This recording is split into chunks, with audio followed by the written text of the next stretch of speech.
Hello aspirants, आप सभी का स्वागत है कौटिल्य पीसीएस के इस यूट्यूब चैनल पर। आज हम बात करेंगे पांचवी अनुसूची के बारे में। हमने अपने पुराने सेशन में, पिछले सेशन में छठी अनुसूची के बारे में हमने देखा। इससे संबंधित एमसीक्यू भी वहां हमने सॉल्व किया था। लद्दाख के कारण एक बार छठी अनुसूची फिर से खबरों में है, इसलिए हमने इसे पढ़ा। और अब हम बात करेंगे पांचवी अनुसूची के बारे में, क्योंकि छठी अनुसूची को अगर आप पढ़ते हैं तो पांचवी अनुसूची के बारे में भी जानना अनिवार्य है। और अगर आप जेपीएससी वगैरह की तैयारी कर रहे हैं, किसी भी स्टेट पीसीएस के एग्जाम की तैयारी कर रहे हैं, तो उसमें पांचवी अनुसूची भी से भी संबंधित सवाल पूछा जा सकता है। झारखंड क्योंकि पांचवी अनुसूची में शामिल है, इसलिए हो सकता है कि झारखंड के एग्जाम में यहाँ से क्वेश्चन बना लिया जाए और पूछ लिया जाए। तो जरूरी है कि हम छठी अनुसूची के साथ साथ पांचवी अनुसूची को भी देखें। और इसीलिए आज हम एक टॉपिक को लेके आए हैं, वो है पांचवी अनुसूची, जिससे हम देखेंगे कि कैसे क्वेश्चन बनाया जा सकता है, उससे संबंधित क्या क्या महत्वपूर्ण फैक्ट्स हैं। आगे बढ़ने से पहले, अपने सेशन को शुरू करने से पहले, अगर आपने हमारे चैनल को सब्सक्राइब नहीं किया है तो इसे प्लीज सब्सक्राइब कर लें और अपने दोस्तों के साथ भी इसे जरूर शेयर करें। आइए शुरू करते हैं आज के इस सेशन को। पांचवी अनुसूची जो है ये संविधान के भाग 10 से संबंधित है। बहुत महत्वपूर्ण है। यहीं से आपसे पहला क्वेश्चन पूछ लिया जा सकता है कि पांचवी अनुसूची का संबंध संविधान के किस भाग से है। तो याद रखेंगे, संविधान के भाग 10 से इसका संबंधित है। और इसे किस नाम से रखा गया है भाग 10 में? अनुसूचित क्षेत्र एवं जनजातीय क्षेत्र, ये शीर्षक के साथ पांचवी अनुसूची में शामिल किया गया है। भाग 10 को अनुसूचित क्षेत्र एवं जनजातीय क्षेत्र के नाम से याद रखेंगे। संबंधित अनुच्छेद अगर आपसे पूछ ले तो अनुच्छेद 244(1) और अनुच्छेद 244(2) जो है ये पांचवी अनुसूची से संबंधित है, ध्यान रखेंगे। पांचवी अनुसूची से संबंधित अनुच्छेद 244 याद रखिए, खंड 1 और खंड 2। पांचवी अनुसूची संविधान के किस भाग में है? भाग 10 में है। और इसे किस शीर्षक के साथ रखा गया है? अनुसूचित क्षेत्र एवं जनजातीय क्षेत्र। बहुत ही महत्वपूर्ण है, यहां से सवाल पूछा जा सकता है। जिस तरीके से हमने छठी अनुसूची के बारे में देखा था कि अगर जनजातीय आबादी बहुत ज्यादा है, अप्रोक्स 80 to 90%, तो उसे या उन राज्यों को शामिल कर लिया जाता है छठी अनुसूची में, जिसमें अभी फिलहाल पूर्वोत्तर भारत के 4 राज्य इसमें शामिल हैं। बट अगर हम देखते हैं पांचवी अनुसूची में, तो पांचवी अनुसूची में ऐसे क्षेत्रों को शामिल किया जाता है जहां जनजातियों की बहुलता होती है। अगर पूरे राज्य में जनजातियों की बहुलता नहीं भी है, तो हर उस क्षेत्र को जहां पर जनजातियों की बहुलता है, उन क्षेत्रों को पांचवी अनुसूची में शामिल कर लिया जाता है, ताकि उनका प्रशासन उनके स्थानीय परंपराओं के अनुसार चल सके। इसलिए ठीक है, तो पांचवी अनुसूची से संबंधित जो दो महत्वपूर्ण फैक्ट यहाँ पे आपको बताया गया है, भाग 10 ये याद रखेंगे और संबंधित अनुच्छेद इसे याद रखेंगे। इसमें कौन कौन से महत्वपूर्ण फैक्ट्स हैं, कौन कौन से महत्वपूर्ण बिंदु हैं, हम उस पर बात करते हैं। सबसे पहले अनुसूचित क्षेत्र, जिसे शेड्यूल्ड एरिया भी कहा जाता है, ये राष्ट्रपति के द्वारा घोषित किया जाता है। पांचवी अनुसूची में जिस क्षेत्र में जनजातियों की बहुलता होती है, वहां पर अनुसूचित क्षेत्र घोषित कर दिया जाता है उसे। और ये अनुसूचित क्षेत्र घोषित करने का अधिकार किसके पास है? राष्ट्रपति के पास है, याद रखेंगे। छठी अनुसूची में हमने आपको बताया था कि अगर आपसे अधिकार से संबंधित सवाल पूछ ले तो वहां पर 2 लोगों को अधिकार है या 2 संस्थाओं को अधिकार है, एक राज्यपाल और दूसरा जिला परिषद। लेकिन पांचवी अनुसूची में अगर अनुसूचित क्षेत्र घोषित करने का अधिकार है किसी को, तो वो राष्ट्रपति हैं, इस बात को याद रखेंगे। इसमें मुख्य रूप से वे क्षेत्र आते हैं जहां जनजातीय आबादी अधिक है। जैसा कि मैं बताया, जहां जनजातीय आबादी होती है उसे अनुसूचित क्षेत्र घोषित कर दिया जाता है, और अनुसूचित क्षेत्र घोषित करने का अधिकार राष्ट्रपति के पास है, याद रखेंगे। वर्तमान में पांचवी अनुसूची में 10 राज्य शामिल हैं। 10 राज्य शामिल हैं। 10 राज्य का नाम आपको याद रखना जरूरी है, याद रखना चाहिए भी आपको, क्योंकि एग्जाम में यहां से सवाल पूछा जा सकता है। तो इसमें कौन कौन से राज्य शामिल हैं? देखिए, आंध्र प्रदेश, तेलंगाना, छत्तीसगढ़, गुजरात, हिमाचल प्रदेश, झारखंड, मध्य प्रदेश, महाराष्ट्र, ओडिशा और राजस्थान। ये 10 राज्य इसमें शामिल हैं। इन 10 राज्यों के नाम को याद करने के लिए एक ट्रिक मैं आपको बताता हूं, उस ट्रिक के माध्यम से भी आप याद रख पाएंगे। जैसे झारखंड से है, झारखंड से संबंधित एग्जाम में आपसे सवाल पूछा जा सकता है। तो जेएमएम और हाईकोर्ट ने गठबंधन कर लिया, ऐसा याद रखिए। गठबंधन कर लिया है ना, बंधन, देखिए गठबंधन कर लिया। तो जेएमएम और हाईकोर्ट ने गठबंधन कर लिया, ऐसा याद रखेंगे।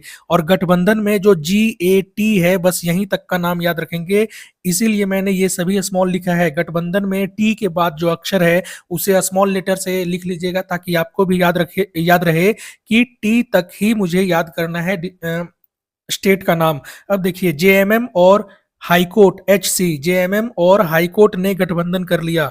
तो ट्रिक के माध्यम से याद रखेंगे। जे से झारखंड हो जाएगा, एम से महाराष्ट्र, एम से मध्य प्रदेश, ओ से ओडिशा, आर से राजस्थान, एच से हिमाचल प्रदेश, सी से हो जाएगा आपका छत्तीसगढ़, जी से हो जाएगा गुजरात, ए से हो जाएगा आंध्र प्रदेश और टी से हो जाएगा तेलंगाना। ठीक है, तो ये एक ट्रिक आपको दिया गया है। ट्रिक क्या है? जेएमएम और हाईकोर्ट ने गठबंधन कर लिया। इसे आप रिवाइज करेंगे, आपको पता चल जाएगा मैं ट्रिक से के माध्यम से आपको क्या बताना चाह रहा हूं। और अगर आप कोई सूटेबल ट्रिक बना पाते हैं जो आपको आसानी से याद होता है, तो आप उस ट्रिक के माध्यम से भी इन 10 राज्यों के नाम को याद रखेंगे, क्योंकि एग्जाम में आपसे यहाँ से प्रश्न बहुत इजीली पूछा जा सकता है, कौन से राज्य शामिल है या कौन सा राज्य शामिल नहीं है। ट्रिक आपको जो बताया गया वो है जेएमएम और हाईकोर्ट ने गठबंधन कर लिया। ठीक है, आगे बढ़ते हैं। प्रशासनिक प्रावधान से संबंधित कुछ फैक्ट्स हैं। अनुसूचित क्षेत्र जो होता है, यहाँ के बारे में, अनुसूचित क्षेत्र के प्रशासन के बारे में वार्षिक रिपोर्ट राष्ट्रपति को कौन सौंपते हैं? राज्यपाल। ठीक है, तो आपसे पूछा जा सकता है कि अनुसूचित क्षेत्र के प्रशासन के संबंध में वार्षिक रिपोर्ट किसे सौंपा जाता है? तो राष्ट्रपति को सौंपा जाता है। कौन सौंपता है? तो राज्यपाल सौंपता है। इस बात को आप याद रखेंगे। ठीक है, ऐसे क्षेत्रों के प्रशासन के बारे में राज्यों को निर्देश क्या केंद्र सरकार दे सकती है या नहीं दे सकती है? तो इसका आंसर भी हो जाएगा कि केंद्र सरकार जो है वो निर्देश दे सकती है। याद रखेंगे, कई बार ऐसा पूछ लिया जाता है कि अनुसूचित क्षेत्रों के बारे में केंद्र सरकार का कोई अधिकार है कि नहीं। तो केंद्र सरकार का अधिकार है, वो संबंधित राज्य को निर्देश दे सकती है कि यहाँ का प्रशासन किस तरीके से चलाया जाए।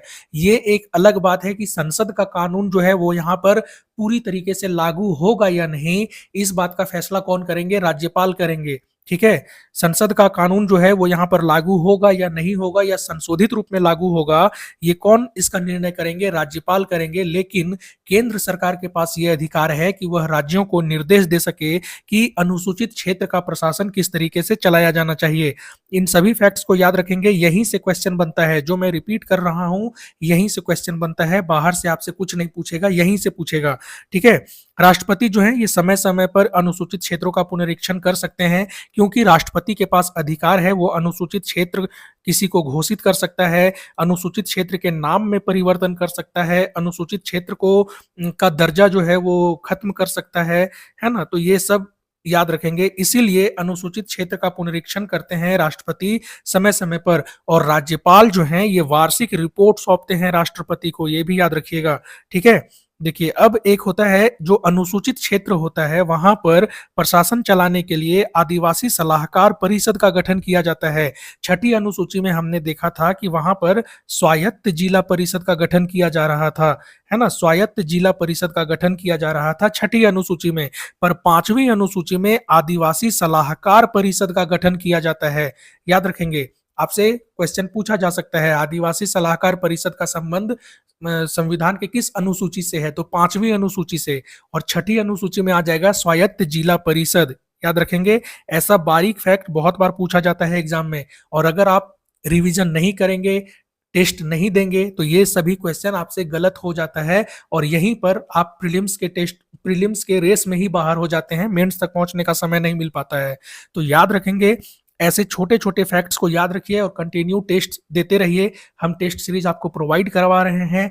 पॉलिटिकल साइंस का दूसरा टेस्ट आज आपको ग्रुप में उपलब्ध करवा दिया गया है। अगर आप टेस्ट सीरीज से नहीं जुड़े हैं तो स्क्रीन पर दिए गए नंबर पर आप हमसे कांटेक्ट करें और उस टेस्ट सीरीज से जुड़कर अपनी तैयारी को बेहतर बनाएं। तो देखिए, आदिवासी सलाहकार परिषद जो है इसका गठन किया जाता है 5वीं अनुसूची में जो शामिल है अनुसूचित क्षेत्र, वहां के प्रशासन से। ठीक है, आदिवासी सलाहकार परिषद में कुल 20 सदस्य होते हैं। याद रखेंगे, स्वायत्त जिला परिषद में टोटल 30 सदस्य होते थे, और यहाँ 4 जो है राज्यपाल के द्वारा नामित किया जाता था। अब आपसे पूछ लिया जा सकता है, क्या आदिवासी सलाहकार परिषद में कोई नामित सदस्य होता है? तो नामित सदस्य नहीं होता है। यहाँ टोटल 20 सदस्य होते हैं और सभी निर्वाचित होते हैं, और इसमें से 3/4 सदस्य जो हैं ठीक है, 3/4 सदस्य जो है उनका अनुसूचित जनजाति समुदाय से होना जरूरी है। उसी राज्य विधानसभा में अनुसूचित जनजाति क्षेत्र के जो प्रतिनिधि हैं, अनुसूचित जनजाति सदस्य जो हैं, वही इसके सदस्य हो सकते हैं। 3/4 सदस्य अनुसूचित जनजाति सदस्य होंगे, याद रखिएगा। टोटल कितने सदस्य हैं? टोटल 20 सदस्य हैं। पेन चलाने के कारण यहाँ पीडीएफ में कुछ आपको दिख नहीं रहा होगा, बट आपको ये टेलीग्राम और व्हाट्सएप पर ये पीडीएफ उपलब्ध करवा दिया जाएगा, आप वहां से रिवाइज कर सकते हैं। ठीक है, अब ये आदिवासी सलाहकार परिषद जो है, इसका मुख्य कार्य क्या है? तो ये प्रशासन चलाने के संबंध में राज्यपाल को परामर्श देती है। कई बार आपसे पूछ लिया जा सकता है कि आदिवासी सलाहकार परिषद जो है ये किसे परामर्श देगी? तो ये परामर्श देती है राज्यपाल को। तो याद रखेंगे, आदिवासी सलाहकार परिषद जो है सलाहकार है, सलाहकारी परिषद है, और ये किसे सलाह देने का काम करती है? तो राज्यपाल को। टोटल इसमें 20 सदस्य होते हैं, जिसमें से 3/4 सदस्य जो हैं वो उसी राज्य के अनुसूचित जनजाति सदस्य में से चुने जाते हैं। ठीक है, देखिए, जिस क्षेत्र में अनुसूचित जनजाति हैं और वहां अनुसूचित क्षेत्र नहीं है, तो उस एरिया में अगर आदिवासी सलाहकार परिषद का गठन किया जाना है, तो उस संबंध में निर्देश कौन देंगे? राष्ट्रपति देंगे।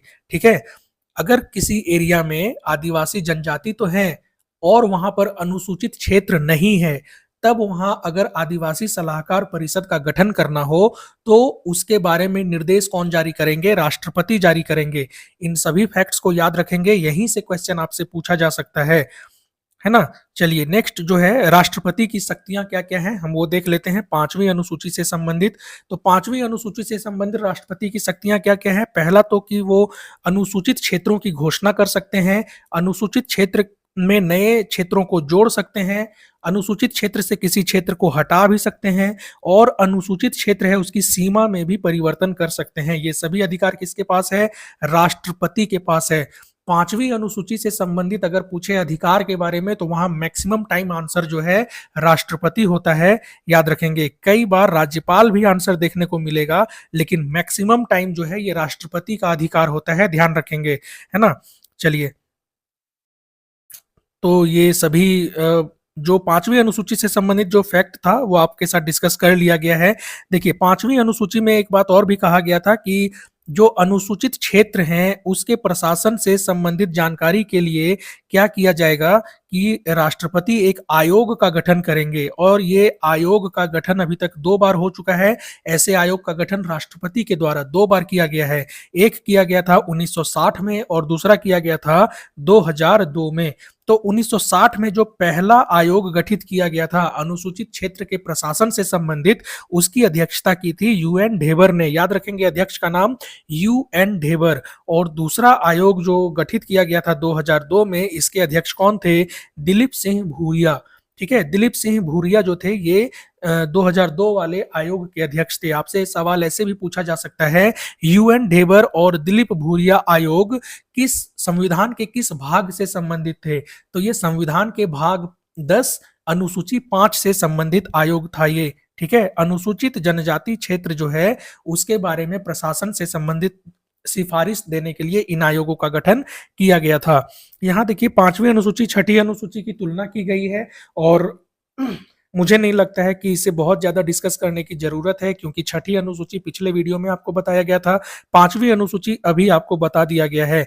तो आप रिवाइज करेंगे, आप फिर रिवाइज करने के बाद आप खुद तुलना करने की स्थिति में आ जाएंगे और आप खुद तुलना उसमें करने लग जाएंगे। अगर आप मेंस का आंसर लिखना चाहें तो इसमें एक बहुत ही अच्छा मेंस का आंसर लिख सकते हैं जेपीएससी के हिसाब से, और वो क्वेश्चन क्या रहेगा? 5वीं अनुसूची और 6ठी अनुसूची के बीच में तुलनात्मक अध्ययन।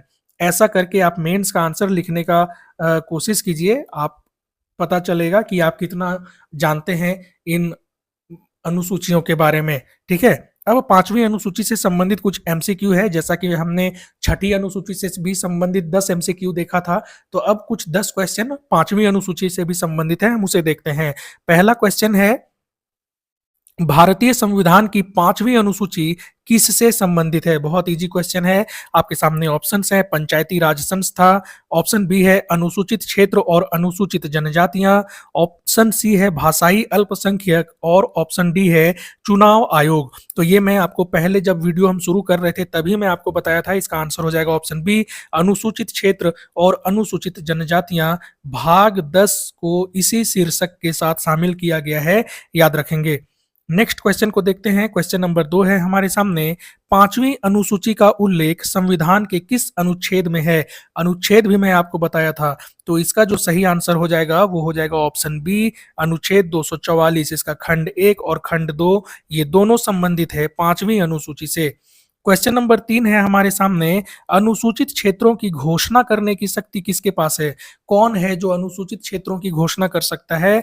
तो आपके सामने ऑप्शन है प्रधानमंत्री, गृह मंत्री, राष्ट्रपति, राज्यपाल। तो इसका बहुत ही इजी आंसर है राष्ट्रपति अनुसूचित क्षेत्रों की घोषणा कर सकते हैं, नाम में परिवर्तन कर सकते हैं, सीमा में परिवर्तन कर सकते हैं, किसी नए क्षेत्र को इसमें जोड़ सकते हैं और घटा भी सकते हैं। ये सारा अधिकार किसके पास है? राष्ट्रपति के पास है, याद रखिएगा।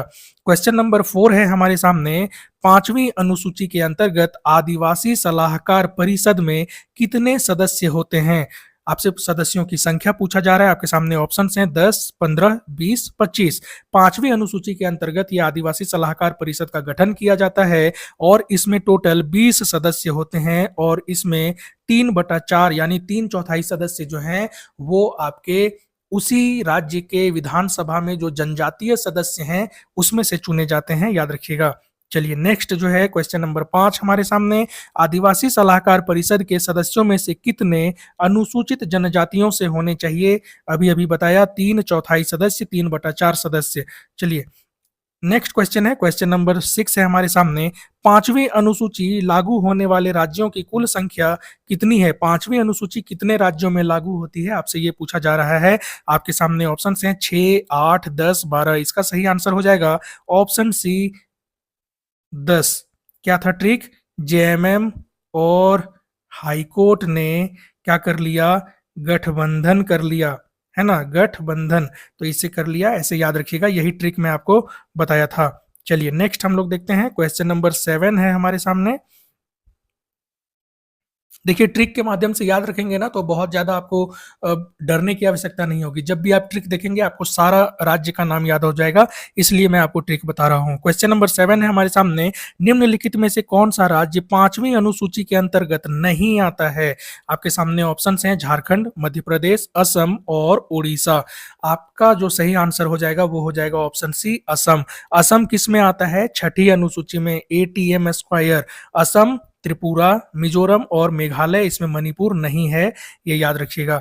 चलिए क्वेश्चन नंबर 8 है हमारे सामने, 5वीं अनुसूची के अंतर्गत अनुसूचित क्षेत्रों के प्रशासन की विशेष शक्तियां किसे प्राप्त है? संसद, राष्ट्रपति, राज्यपाल और सुप्रीम कोर्ट। देखिए प्रशासन की विशेष शक्तियां बोल रहा है, तो इसका सही आंसर जो हो जाएगा वो हो जाएगा राज्यपाल। राष्ट्रपति जो है अनुसूचित क्षेत्र घोषित कर सकते हैं, वार्षिक रिपोर्ट प्राप्त करते हैं, आयोग का गठन करते हैं, बट प्रशासन से संबंधित जो शक्तियां हैं वो राज्यपाल के पास होती है, याद रखेंगे इस बात को।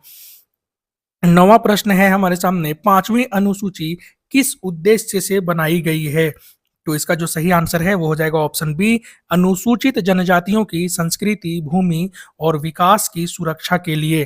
तो ऑप्शन बी है इसका सही आंसर, याद रखेंगे।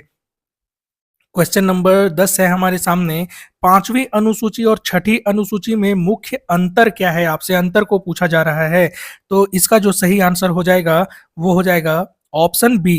5वीं अनुसूची जो है अनुसूचित क्षेत्रों के प्रशासन से संबंधित है, जबकि 6ठी अनुसूची जो है ये पूर्वोत्तर के स्वायत्त परिषद से संबंधित है। तो इसका सही आंसर ऑप्शन बी हो जाएगा। अगर आपको वीडियो पसंद आता है तो हमारे चैनल को सब्सक्राइब जरूर करें और हमारे वीडियो को अपने दोस्तों के साथ जरूर शेयर करें। बने रहें हमारे साथ ऐसे ही महत्वपूर्ण जानकारी के लिए। और अगर आप टेस्ट सीरीज को ज्वाइन करना चाहते हैं तो स्क्रीन पर दिए गए नंबर पर आप हमसे कांटेक्ट करके टेस्ट सीरीज से जुड़ सकते हैं। ये टेस्ट सीरीज आपको फ्री ऑफ कॉस्ट उपलब्ध करवाया जा रहा है। Thank you. जय हिंद।